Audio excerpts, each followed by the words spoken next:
Salut, c'est Christine de la chaîne Fil de Cristal et aujourd'hui, on se revoit pour la deuxième semaine de RPGAD, donc une vidéo qui chaque jour qui je résume les journées précédentes. Donc on est du 4 au 10 août pour ce qui est cette fois-ci des thèmes. Donc pour le 4 août, on a message. Donc message quand même assez vaste. La majorité des thèmes, je trouve, qui sont très très vastes cette année. Donc, message. Qu'est-ce qu'on pourrait aller avec message? Ben, c'est arrivé. Ah, ben, je pourrais vous parler de la fois où j'ai un personnage qui a justement laissé un message. Puis c'est justement quand j'ai dû prendre une grande pause du jeu de rôle. J'avais une seule partie en cours qui était une partie de Donjons et Dragons 5e édition avec mon personnage de Sorashana et j'avais prévu d'avance, parce que j'étais enceinte à ce moment-là, donc j'avais prévu d'avance que c'est sûr qu'un jour que j'accouchais, que mon personnage devrait quitter pour X raison. Avec le maître de jeu, on avait planifié qu'est-ce qui se passerait, tout, comment ça arriverait que mon personnage s'en aille. Et j'avais fait une belle petite page dans probablement MS Paint ou Canva, puis j'avais écrit un beau message, genre que c'était mon personnage qui laissait aux aventuriers de mon groupe, donc pour dire que pour un temps indéterminé, son patron lui avait demandé de faire une quête, puis qu'il a dû aller dans un autre plan pour pouvoir accomplir cette quête secondaire-là, puis que de ne pas hésiter à trimballer sa lampe qui servait de bag of holding pour le groupe. Donc, puis qu'éventuellement, elle pourrait revenir. Finalement, la partie, elle a continué, mais avant que moi, je sois en mesure de pouvoir reprendre le jeu, la partie n'existait plus. Donc, j'ai pas pu revenir, mais je pense que j'ai pas eu vraiment de comeback sur le message. Je pense qu'ils ont quand même aimé ça, ils ont trouvé ça comme intéressant.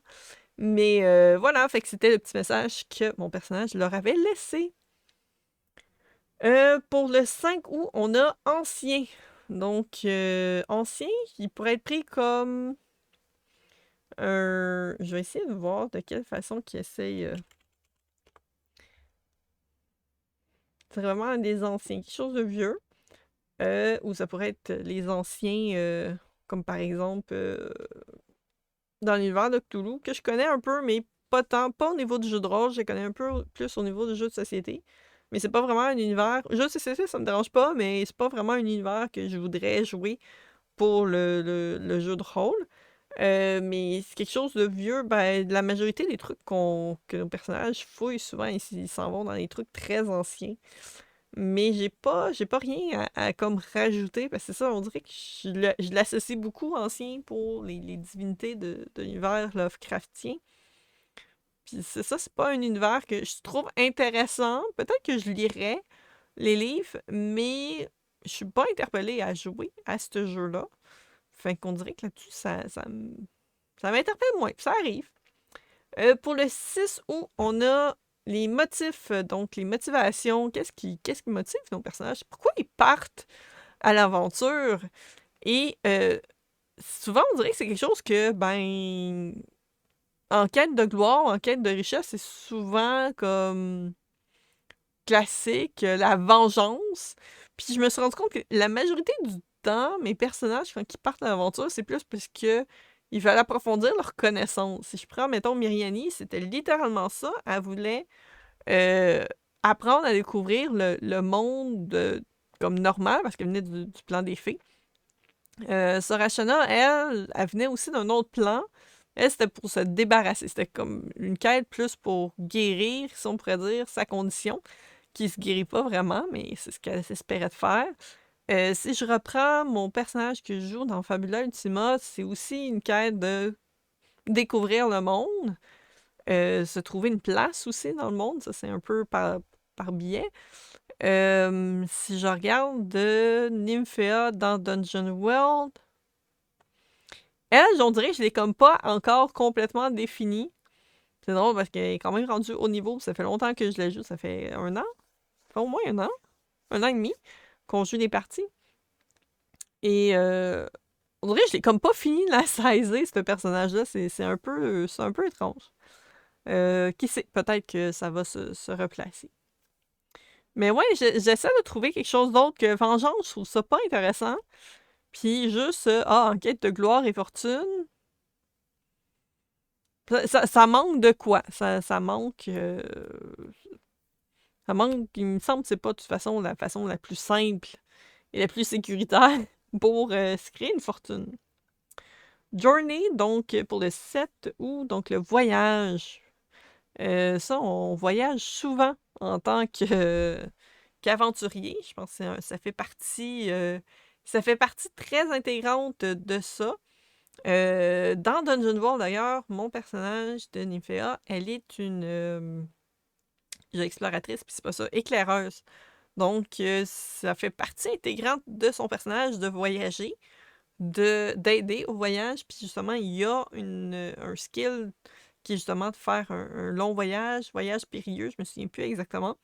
Puis elle, parce que c'est une elfe, a réussi automatiquement son jet pour ça, parce que tu vas choisir quelqu'un qui s'occupe des rations, quelqu'un qui s'occupe de la sécurité, puis quelqu'un qui a comme le chemin. Fait que dépendamment du poste, il peut se passer, tu peux avoir plus de rations qui vont être mangées, tu peux te ramasser à te perdre, fait que ça va prendre plus de temps, ou tu peux te faire embusquer, par exemple.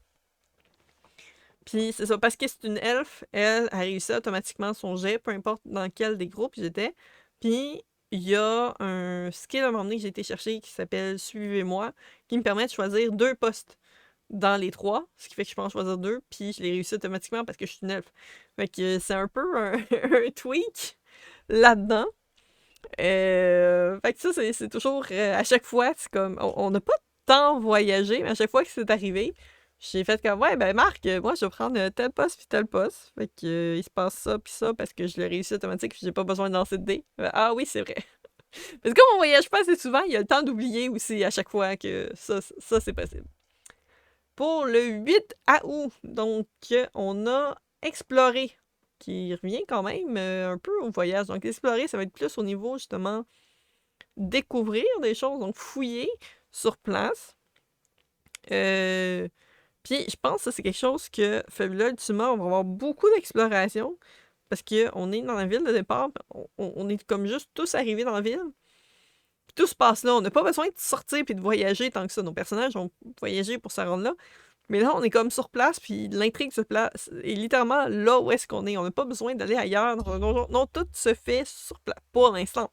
Peut-être que ça va changer, mais pour l'instant, on a fouillé dans les bâtisses, puis c'est là que ça a lieu. Là. C'est là que ça se passe. 9. Inspire ou inspiration. Quelles sont nos inspirations? Qu'est-ce qui m'inspire?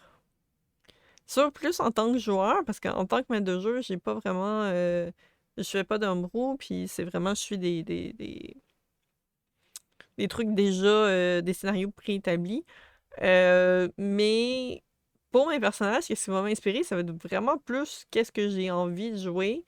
Des fois, je vais m'inspirer d'anciens personnages que j'ai joués, que j'ai aimés, pour aller chercher quelques informations. Comme par exemple, je sais que mon personnage de Kalelen dans Fabula Ultima, je l'ai beaucoup inspiré de Miriani, mais j'ai changé. Je me suis rendu compte en la jouant qu'il y avait beaucoup de choses qui avaient changé au niveau de son comportement. Mais c'était mon point de départ, c'était Miriani. Donc, des fois, je vais m'inspirer d'anciens personnages, de ce que j'ai aimé de ces personnages-là, puis des fois, au fil du jeu, il y a des choses qui se modifient. Des fois, on dirait que nos personnages aussi, ils se prennent des personnalités qu'on ne s'attendait pas, qui vont nous surprendre nous-mêmes. En tout cas, moi, ça m'arrive souvent que je me fais surprendre par mes propres personnages. Et nous avons le 10. 10 origine. C'est quoi l'origine? Peut-être des personnages? Ou qu'est-ce qui est à l'origine? Je trouve que ça ressemble beaucoup à Inspire, sinon. L'origine. Je viens de me rendre compte sur l'image qu'en noir, ils ont mis les trucs en noir pour les fins de semaine.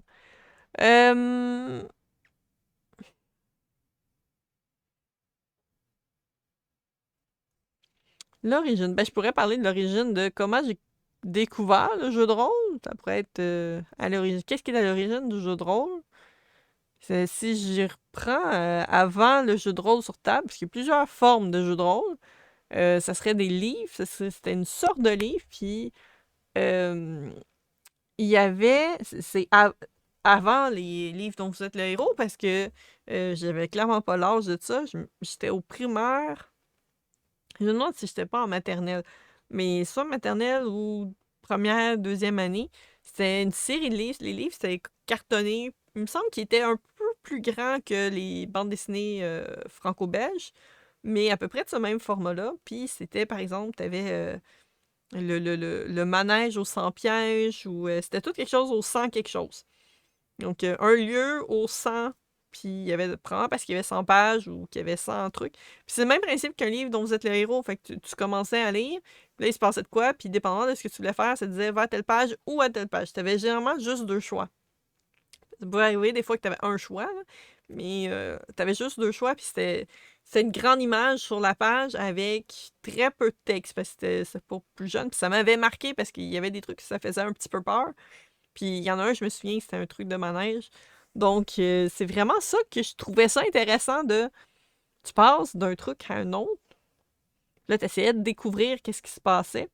C'est un peu le même principe que les livres dont vous êtes héros. Puis quand j'ai découvert les livres dont vous êtes les héros rendus au secondaire, j'ai juste été encore plus fascinée parce que j'ai fait hey, ça me rappelle justement ces livres-là que j'avais vus quand j'étais beaucoup plus jeune, 10 ans plus tôt presque.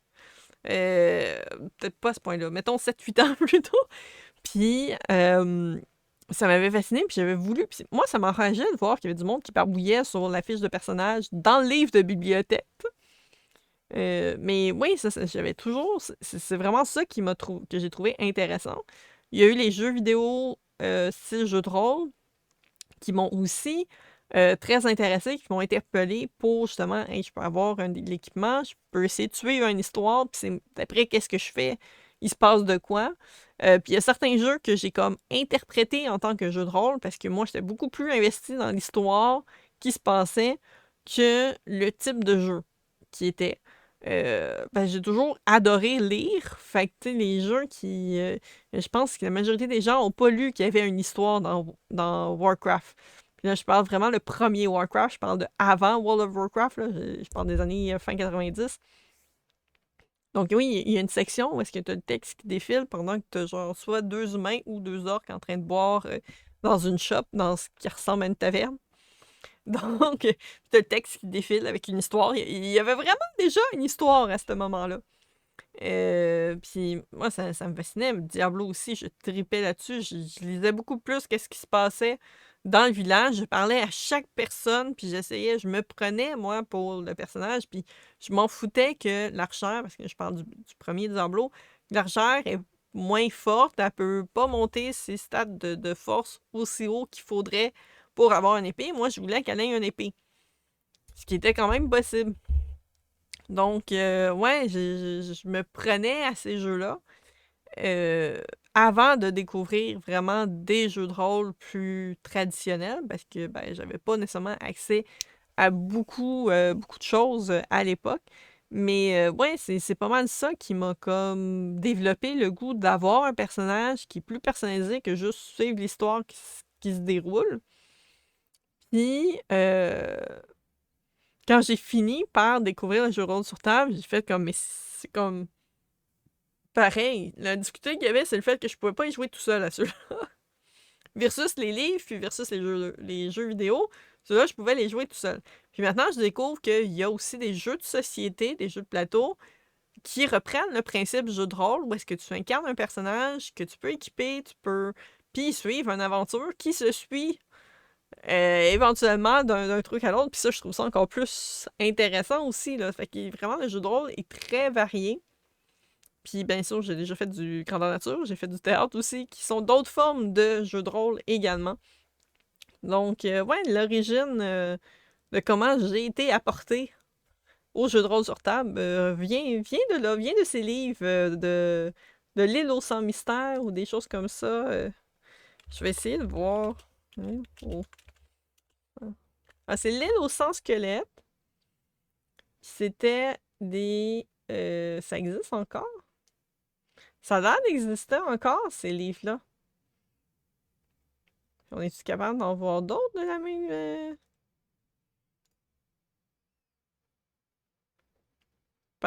c'est par Buston et Gestin. Ça se trouve chez Renaud-Bré.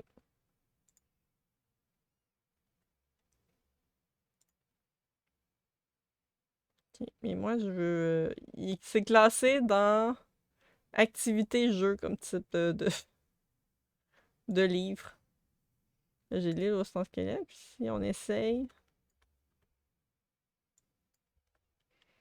Le manège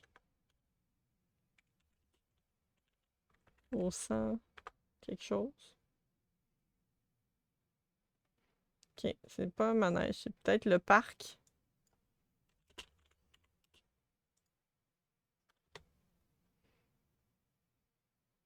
J'ai le parc au sang cascade qui n'a pas rapport du tout avec...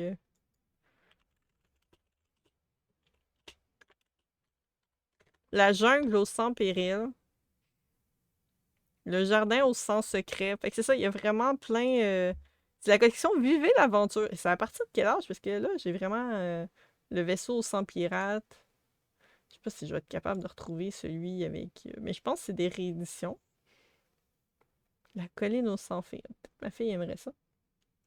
Soyez le héros de l'aventure. Fait que c'est ça. C'était vraiment... je pense que c'est juste celui avec... parce que je pense qu'il y avait un clown maléfique ou je sais pas trop quoi. Les trucs égyptiens, c'est vraiment... c'est à partir de quel âge? Ce qu'ils disent. Les jeunesses. C'est pas marqué. D'après moi, j'avais pas l'âge du tout pour lire ça. Mais il y en a vraiment beaucoup. Puis il y a Grunt, édition Grunt, que ça existe. Donc voilà. C'était ma dernière réponse pour cette semaine. On se retrouve la semaine prochaine pour les prochains... pour les jours du 11 au 17. Je vous dis, prenez soin de vous. À la prochaine. Des bisous. Et on se voit à la prochaine vidéo. Bye bye!